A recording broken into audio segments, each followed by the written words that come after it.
অ্যাকোয়ারিয়ামের মধ্যে বড় একটা পাবদা মাছ রয়েছে এবং বাকি মাছগুলোর আমি নাম জানি না। আজ আমরা গিয়েছিলাম দুবাইয়ের আনসার মলে। তো এখানে ফার্স্টে আমাদের বিভিন্ন কালারের মাছ অ্যাকোয়ারিয়ামের মধ্যে আমরা দেখতে পেলাম। এখানে লাল, হলুদ, কালো। এখানে দেখি বাংলাদেশের সাকার মাছ রয়েছে, রাক্ষসী মাছ বলা হয়। তো অনেক কালারের মাছ এখানে রয়েছে, যেগুলোর আমি নাম জানি না। নীল কালারের মাছ। তো মাছগুলো অনেক দেখতে সুন্দর। এদিকে মাংস রয়েছে, খাসির মাংস, গরুর মাংস, মহিষের মাংস, আর উপরে হলো কিমা করা, যে যেভাবে নেয়। আর এদিকে শুধু ডিম আর ডিম। আর এখানে প্লেটে মাংসগুলো সাজানো রয়েছে ক্যাপসিকাম দিয়ে। তো এইভাবেও নেওয়া যায়। এখানে বড় বড় গলদা চিংড়ি, কাঁকড়া আর অনেক মাছ রয়েছে।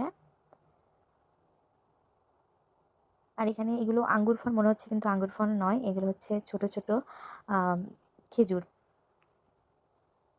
এখানে যে একটা ফলের ডালা, এখানে রয়েছে ফলের ডালা, বিভিন্ন ফল দিয়ে ডালা, বিয়ের মতো ডালা সাজিয়েছে। আর এখানে মরিচ রয়েছে বিভিন্ন কালারে, এটা লাল কালার। আর এখানে কমলা কালার, হলুদ কালারও রয়েছে। আর এই সাইডে হচ্ছে সাদা কালারের মরিচ, যে আমি ফার্স্ট টাইম দেখলাম।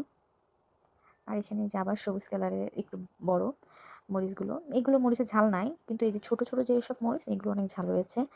এখানে এটা হলো লাউ, গোল লাউ, গোল গোল করে দেখতে অনেক সুন্দর লাগে। খেতে কেমন লাগে আমি জানি না। এখানে হচ্ছে খেজুর, মনে হচ্ছে গাছ রয়েছে, কিন্তু গাছ না, এটা ডাল ধরে নিয়ে এসেছে। এখানে কাঁচা, এগুলো কাঁচা খেজুর। কাঁচা খেজুর, হালকা একটু পাকা, তারপরে বেশি পাকা, সব ধরনের খেজুর রয়েছে। আর এখানে রয়েছে বিভিন্ন রকমের আচার। এগুলো হচ্ছে লেবুর আচার, দেখে মনে হচ্ছে রসগোল্লা।